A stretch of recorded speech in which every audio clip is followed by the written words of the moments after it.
آج ماہ رمضان کا پہلا جمعہ آ گیا، صرف 3 بار پڑھ لو۔ یہ سورت رمضان کے پہلے جمعے پڑھنی ہے۔ یہ ضرور پڑھ لو، غیبی مدد ملتی ہے۔ بسم اللہ الرحمن الرحیم۔ ماہ رمضان کا پہلا جمعہ آ گیا۔ کتنا خوش قسمت ہے وہ شخص جو اتنے قبولیت والے دن میں صرف 1 منٹ اس تسبیح کو پڑھ لے گا۔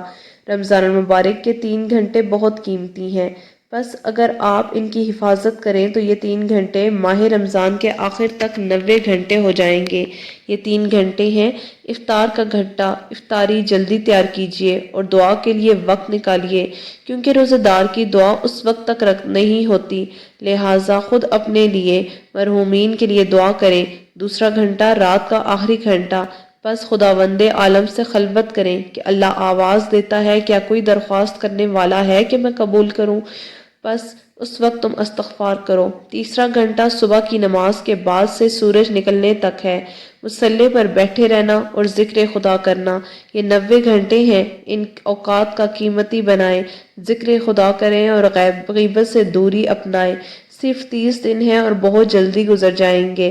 اگر میرا بس چلتا تو میں آپ سے ہاتھ جوڑ کر گزارش کرتی کہ آج مانگنے کی راتیں ہیں، خزانے لوٹنے کا دن ہے، آج رب سے اپنی ہر بات منوانے کا دن ہے، غیبی مدد سے مالا مال ہونے کا دن ہے۔ آج نہ مانگو گے تو کب مانگو گے؟ تمام بہنوں سے، بیٹیوں سے، ماؤں سے درخواست ہے کہ رمضان کے پہلے جمعے کا دن آ گیا ہے۔ ایک وظیفہ ہے جو کہ آپ نے پڑھنا ہے۔ جس مقصد کے لیے بھی پڑھیں گے، اللہ تعالیٰ آپ کو اس مقصد میں کامیابی یقینی بنا دے گا۔ جو چیز مانگو گے مل جائے گی۔ آج وظیفہ پڑھ کر رب کریم سے کئی ہفتوں کئی دنوں تک انتظار نہیں کرنا پڑے گا۔ آج ماہ رمضان کا پہلا جمعہ ہے، آپ مانگتے چلے جاؤ گے، فرشتے رب کے حکم سے آپ کو دیتے چلے جائیں گے۔ آپ قرض جیسی دلدل سے بچنا چاہتے ہیں، قرض نے جینا حرام کر دیا ہے، تو آج اس سے بھی نجات مل جائے گی۔ کوئی پریشان ہے، بیمار ہے، لاچار ہے، لا علاج بیماری میں مبتلا ہے تو اپنے لیے دعا کریں۔ نافرمان اولاد کے لیے پڑھو، نافرمان شوہر کے لیے پڑھ لو، گھر میں سکون اور برکت کے لیے پڑھ لو۔ بدقسمت ہے وہ بندہ جو اس دن کو پائے اور رب کریم سے اپنی حاجات کو پورا نہ کروا پائے۔ اس دن بھی مانگنے والے کو فوری دے دیا جاتا ہے۔ اس دن میں مانگنے والا منہ سے نکلی ہر حاجت کو پوری کروا لیتا ہے۔ اس دن مانگنے والوں کی نسلوں کو رنگ دیا جاتا ہے۔ اور آج آپ بہت سے وظیفے پڑھتے ہوں گے، لیکن آج کے دن جو تسبیح ہے میں آپ کو بتانے جا رہی ہوں، ایک بار بتائے گئے طریقے سے پڑھ لیجئے۔ آپ کھلی آنکھوں سے معجزات دیکھیں گے۔ رب کی ذات پڑھنے والے پر اتنا کرم فرمائے گی، اتنی نعمتوں کی برسات فرمائے گی کہ آپ دونوں ہاتھ اٹھا اٹھا کر مجھے دعائیں دیں گے کہ واقعی وظیفہ بتایا تھا۔ میرا مقصد دکھی انسانیت کی خدمت کرنا ہے۔ زندگی اب موقع دے رہی ہے، اگر اب نہ مانگو گے تو کب مانگو گے؟ یہ موقع سال میں ایک بار ملتا ہے۔ ماہ رمضان کے پہلے جمعے کے دن یہ وظیفہ پڑھ لینا۔ میرے سمجھانے میں، میرے بتانے میں وقت لگے گا، کیونکہ میں نہیں چاہتی کہ آپ سے کسی بھی قسم کی غلطی ہو۔ اگر آج یہ دن جو سال میں ایک بار آتا ہے، یہ قبولیت کی گھڑیاں چھوٹی سی لاپرواہی سے ضائع ہو گئی تو وظیفے کا فائدہ نہ ہوگا۔ اس لیے میری تمام بہنوں سے درخواست ہے کہ آپ وظیفے کو غور سے سنیں اور اللہ تعالیٰ کے 99 ناموں میں سے ایک نام بھی ضرور لکھ دیجیے گا، کیونکہ ہر اس شخص کو اس عمل کی اجازت ہے جو کہ اللہ تعالیٰ کے 99 ناموں میں سے ایک نام ضرور لکھے گا۔ اس وظیفے کی سب سے بڑی فضیلت یہ ہے کہ یہ وظیفہ مغرب سے پہلے ہر حاجت کو پورا کرے گا۔ آج کے دن جو بندہ یہ وظیفہ پڑھے گا، مصلی چھوڑنے سے پہلے ہر حاجت پوری ہوگی، اور جن کی حاجت فوری طور پر پوری نہیں ہوگی، انشاءاللہ مغرب کی اذان سے پہلے آپ کو خوشخبری ملے جائے گی۔ رب کی ذات مغرب سے پہلے ہر حاجت کو پورا کرنے کو تیار ہے، نسلوں کو رنگنے کے لیے تیار ہے۔ رب کا کہا مانے۔ آج کے دن لاپرواہی مت کرنا۔ آج وظیفہ چھوڑنے کا کوئی بہانہ نہیں، جمعے کا پورا دن ہے۔ جس کو جہاں جیسے وقت ملے آپ یہ وظیفہ کر سکتے ہیں۔ دکان پر ہیں، دکان پر پڑھ لیں، دفتر میں ہیں، دفتر میں پڑھ لیں۔ صرف 1 منٹ کا وقت نکال کر یہ پڑھنا ہے۔ اس کے بعد دنیا کا کوئی کام ہے کر لو، صرف 1 منٹ اس وظیفے کو کر لینا۔ وقت کی نزاکت کو مد نظر رکھتے ہوئے آج اس عمل کو کر لیں۔ عمل کی بہترین رہنمائی کے لیے ویڈیو کو لازمی دیکھیے گا۔ آج کے دن میں خصوصی دعا کرتی ہوں کہ آپ نے آمین ضرور کہنا ہے۔ پتہ نہیں سینکڑوں ہزاروں لوگوں تک یہ ویڈیو جائے، رب کریم کو کس کی آمین پسند آ جائے اور ہم سب کے بگڑے کام بن جائیں، ہم سب کی حالات ٹھیک ہو جائیں، ہم سب کی نیک جائز حاجات پوری ہو جائیں۔ اے میرے مالک، تو رحمان ہے، تو رحیم ہے، تو کریم ہے، تجھے تیری شان کریمی کا صدقہ۔ مولا، آج جو دکھیاری ہے، پریشان ہے، تنگ دست ہے، ہم سب کی نیک حاجات کو پورا فرما۔ بی بی فاطمہ تو زہرا کے صدقے ہم سب کی نسلوں کو آباد فرما۔ جو کوئی بے اولاد ہے، نریلا اولاد عطا کر دے۔ آج تیری بارگاہ رسالت میں ہاتھ پھیلا کر بیٹھے ہیں، یہ قبولیت کا دن ہے، تو مانگنے والے کو جھولیاں بھر دیتا ہے۔ آج تجھے تیری عظمت کا واسطہ، تجھے تیرے رب ہونے کا واسطہ، آج جو مانگو مقدر میں فرما دے۔ آج جو کوئی دل میں نیک جائز حاجات لے کر بیٹھا ہے، مجھ سمیت ہم سب کی نیک جائز حاجات کو پورا فرما دے۔ جو مانگنا مقدر فرما، جو نہیں مانگ سکتے بن مانگے عطا فرما۔ اے میرے مولا، تو اپنے در سے کسی کو خالی نہیں لوٹاتا، آج ہم پر اپنا نظر کرم فرما۔ تیری ایک نظر کرم کے محتاج ہیں، ہماری پوری زندگی کا سوال ہے۔ آج کبھی کسی کا دل دکھایا، زیادتی کی، سیاہکار ہوں، ہم سب کے کبیرہ اور صغیرہ گناہوں کو معاف فرما۔ آمین۔ وقت ضائع کیے بغیر آج کے دن کے خاص وظیفے کی طرف چلتے ہیں۔ آپ نے کرنا کیا ہے؟ چاہے تو ظہر کی نماز پڑھ لیں، چاہے فجر، مغرب، کسی بھی وقت یہ پڑھ سکتے ہیں۔ پورا رات پورا دن موجود ہے۔ مصلی پر بیٹھ کر آپ نے سب سے پہلے نبی پاک کی ذات اقدس پر درود پاک پڑھنا ہے۔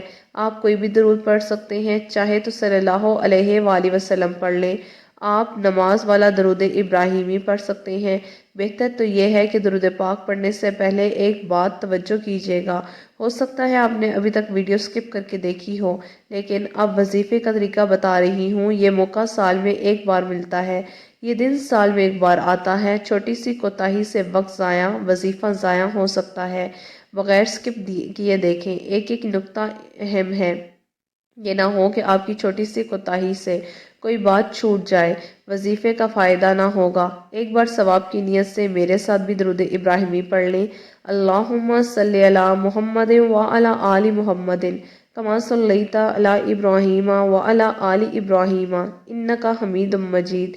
اللہم بارک علی محمد وعلی آل محمد کما بارکت علی ابراہیم وعلی آل ابراہیم انک حمید مجید۔ درود پاک کے مکمل ہوتے ہی آپ نے بغیر کسی سے بات کیے فوری طور پر اپنے مقصد کی نیت کرنی ہے۔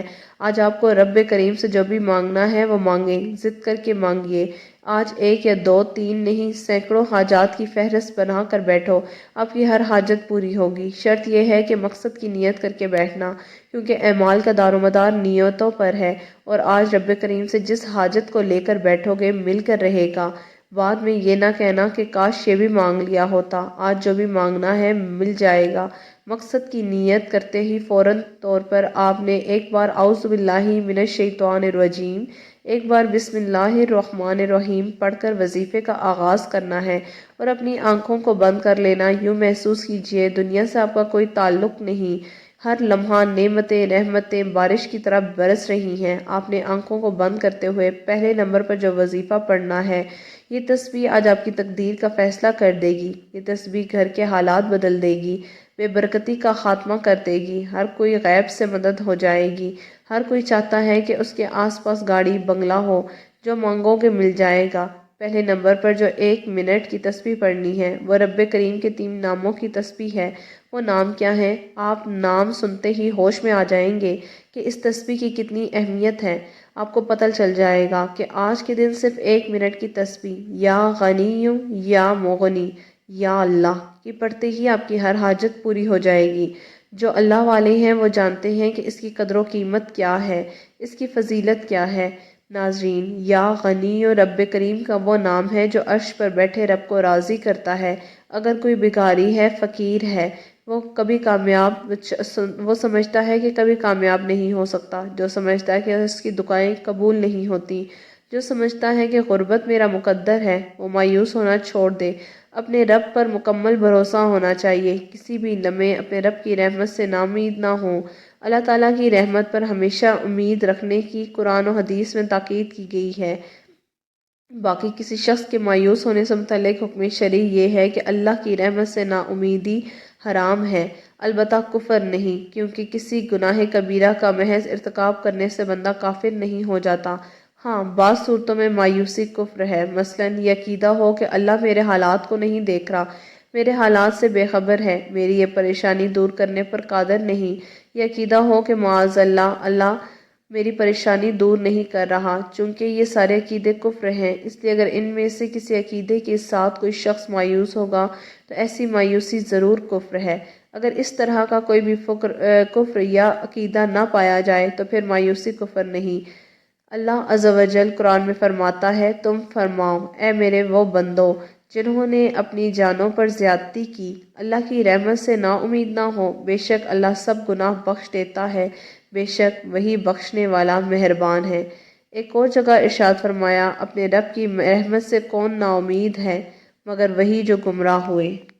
ہو سکے تو یا غنیوں یا مغنی یا اللہ تسبیح کے دانوں پر پڑھ لو تو ہاتھ کی انگلیوں پر پڑھ لو۔ یہ ایک تسبیح 100 دانوں کی کرنی ہے، نہ کم پڑھنا ہے نہ زیادہ۔ یہ تسبیح پڑھتے دوران جو دل میں چلا آتا آئے گا وہ مل جائے گا۔ اس لیے ایک تسبیح پڑھتے دوران جتنا زیادہ ہو سکتا ہے رب سے مانگتے چلے جانا۔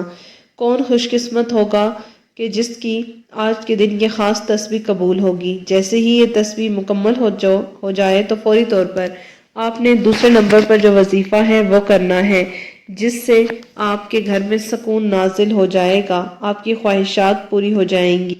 دوسرے نمبر پر آپ نے سورہ کوثر کو پڑھ لینا ہے۔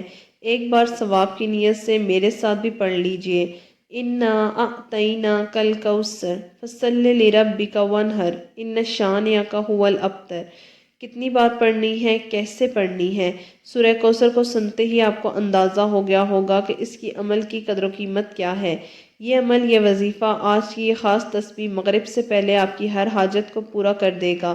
یہ وظیفہ ہر کسی کے نصیب میں نہیں آئے گا۔ جس کی تقدیر بدلنی ہے، جس کو رب نے جھولیاں بھر بھر کر نوازنا ہے، وہی اس وظیفے کو پڑھ پائے گا۔ آپ نے سورہ کوثر کو صرف اور صرف 25 بار پڑھنا ہے۔ ایک ایک چیز، ایک ایک نقطہ سمجھا رہی ہوں کیونکہ وظائف ہر کوئی بتاتا ہے، پڑھنے کا طریقہ نہیں۔ اگر آپ کے پڑھنے میں چھوٹی سی بھی غلطی ہوئی تو یہ وقت ضائع ہو جائے گا۔ آخری وظیفہ جو پڑھنا ہے وہ وظیفہ ہے الحمدللہ رب العالمین کا۔ توجہ کیجئے گا، الحمدللہ رب کا شکر ہے، میرا رب شکر کرنے والوں کو پسند کرتا ہے۔ شکر کرنے والے کا رزق 70 گنا بڑھا دیا جاتا ہے۔ آج سے جو مانگو گے، سورہ کوثر سے بندشیں، رکاوٹیں ٹوٹ جائیں گی، اور الحمدللہ رب العالمین سے مانگی گئی ہر حاجت 70 گنا زیادہ نواز دی جائے گی۔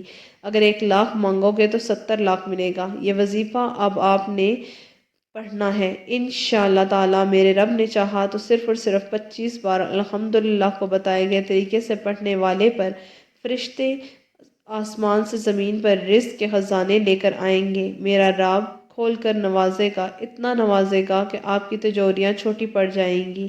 آپ نے آخر میں وہی درود پاک پڑھنا ہے جو وظیفہ شروع کرنے سے پہلے پڑھا تھا۔ پھر آپ نے اپنی حاجتوں کے لیے دعا مانگنی ہے۔ انشاءاللہ تعالی آپ بہترین انسان، وہ ایک ساری زندگی مجھے دعائیں دے گا، جسے گناہ کے بعد یہ احساس ہو جائے کہ اس سے غلطی ہو گئی۔ اگر اس نے توبہ نہ کی تو یہ غلطی اس کے مالک کو اس کو ناراض کر دے گی۔ اس سے اپنے معبود و مالک کی ناراضگی کسی صورت بھی برداشت نہیں ہوتی۔ اس لیے فوری طور پر اللہ تعالیٰ کے دربار میں حاضر ہو کر گڑ گڑا کر اپنے گناہوں کی معافی مانگیں اور اس وظیفے کو مکمل یقین کے ساتھ کیجیے۔ امید کرتی ہوں کہ آپ نے اللہ تعالیٰ کے 99 ناموں میں سے ایک نام ضرور لکھ دیا ہوگا۔ جزاک اللہ۔